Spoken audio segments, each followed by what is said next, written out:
ఇబ్బందులు అన్ని చూసుకొని ఇప్పుడు మళ్ళీ ఇబ్బంది పెట్టాలి అని టీడీపీ గవర్నమెంట్ అనుకుంటుంది. అదే విధంగా శ్రీరెడ్డి గారిని కానీ వీళ్ళని కానీ అసలు మనుగడ లేకుండా వాళ్ళు క్షమాపణ వరకు తెచ్చిర్రు అని చెప్పేసి వాళ్ళు ఆరోపిస్తారు. అలా అనుకున్నట్టయితే ఇంతకాలం వెయిట్ చేయరండి. వాళ్ళు చేసినటువంటి అన్యాయాలు అక్రమాలు అన్ని ఇన్ని కాదు.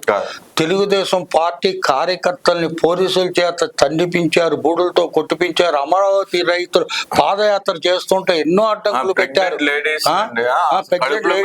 వీడియోస్ కూడా ఉన్నాయి. ముసలోళ్ళు కర్ర పట్టుకుని వెళ్తుంటే అంతకంటే ఘోరమేం కాదు కదా ఇది. ఇప్పుడు రఘురామరాజు గారిని, కోడేల శివప్రసాద్ గారిని, సుధాకర్ని బట్టలు ఇప్పి రోడ్డు మీద నిలబెట్టారే సుధాకర్ని. అంతకంటే ఇదేం కాదు కదా. వీళ్ళు న్యాయ ప్రకారం చేస్తున్నారా? ఎవరి మీద ఇప్పుడు వరకు చేయి చేసుకోలేదు, ఏం లేదు. మరి ఈయన ఏమంటున్నాడు ఇప్పుడు?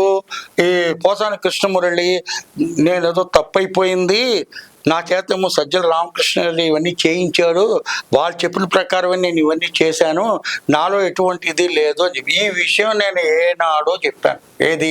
దీనికి డైరెక్టర్ వేడు, ప్రొడ్యూసర్ వేరు, వీళ్ళంతా నటులు, బకరాగాళ్ళు. ఏదో బకరాగాడు దొరకాలి, ఆ బకరాగాళ్ళలో ఒక పెద్ద బకరా దొరకాలి.